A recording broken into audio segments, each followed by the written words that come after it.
Morning. Welcome to installment 1 of online learning. I guess you don't even need me, do you? You just need to click a button.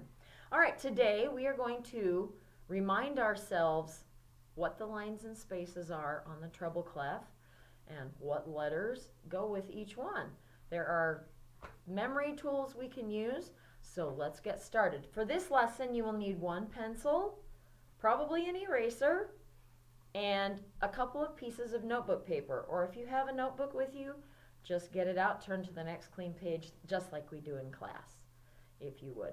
All right. As I turn around and pick up my marker, that should be enough time for you to open your notebook, and let's get started. The treble clef is basically the top half of the piano. It looks like a very fancy twisty snake, as one of the first graders put it the other day, which I thought was really funny. So to make a treble clef, we begin below the lines,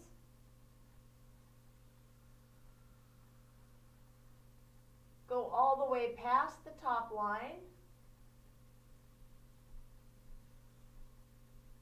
and loop it around just like that. So why don't you try? First, trace 5 lines, because we use 5 lines, and then try to make a treble clef. The reason treble clef is so important to us is because our children's voices sing in that, and that's where you're going to be reading a lot. Ladies, as you grow up, your voices are going to remain mainly in treble clef. Men, you're going to start experiencing the bass clef in several years, but we're not going to get to that today. All right, you've had plenty of time to draw at least 5 lines and try a treble clef. Okay, that's the first clue that we look for, because that tells us what our lines and spaces mean. We have many memory tools to help us recall what line or what space is what letter name. So I'll be using whole notes to write. A whole note gets 4 counts, so when we actually sing it, we'll be holding it for 4. Let's begin at the bottom. That may be the trickiest thing about music, is remembering that when we remember our lines and spaces, we have to start from the bottom. When we read, we start at the top and go across. Well, from music, for our memory, we have to start at the bottom. So let's start with our lines. Our bottom line is an E. And I hope that's dark enough for you to see. Notice that the line goes right through the letter. That's how I remember it. If I draw a note, I'm drawing a whole note. We can see the line clearly cutting that note right in half. That's how we can tell it's a line note. In the bottom line of the treble clef, it is an E. We know that this is an E.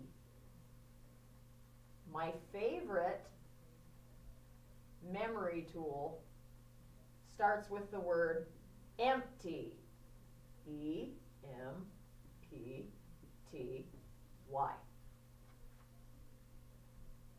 So some of you probably remember this and are working ahead to fill it in. I'm going to go quite slowly, as if some of my audience has never heard this before, which might be the case. So as we move up to our second line, our word is garbage. We have to empty the garbage, don't we? It is a G. Our second line up is a G.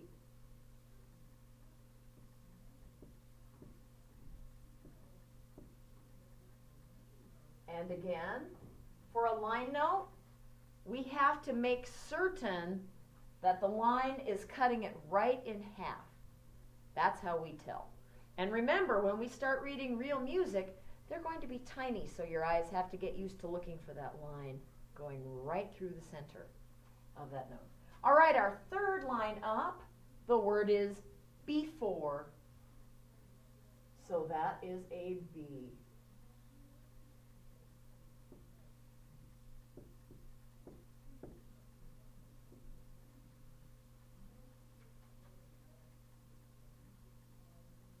Many of you you remember it?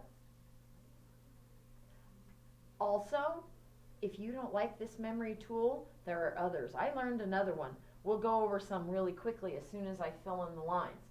This is just to remind us that every time we see any kind of note written on these lines, that's what it is. Okay? So, empty garbage before dad. It is a D.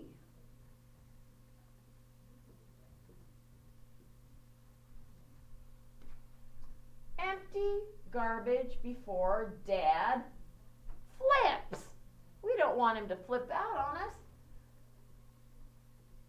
The top line of the treble clef is an F. Empty garbage before dad flips. That's my favorite. Some of the other ones that I have heard are every good boy deserves fudge. Every good boy does fine. You can make up your own if you can think of one. But please remember, and it's the only tricky thing about music, is that we have to remember from the bottom to the top. So I'm going to draw an arrow going up to help us remember. Okay? So we remember from the bottom, empty garbage before dad flips. Now you may have heard me talk about using the alphabet in our music, and we absolutely do, but there are some letters missing, as you notice. All you have to do to figure out what fills in the spaces are think of what's missing. When we go up after E in the alphabet, what comes after E? A, B, C, D, E, F. F is our first space. So I'm going to draw these lines over a little farther. Fill in the 5. So as I said, line, space, use your alphabet. You know it already.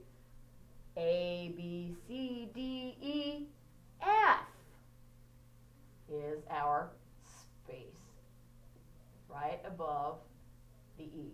And when we have a space note, it sits comfortably between the lines. What comes after F in the alphabet? A, B, C, D, E, F, G. Now, the second tricky thing about music, and it's not hard, we just have to remember that we only go to G. Only ever. Because think how big our piano would be if we had all 26 letters. I'd be very confused. You'd be very confused. I don't think anybody would play music. So we start over again. So after G has to come A.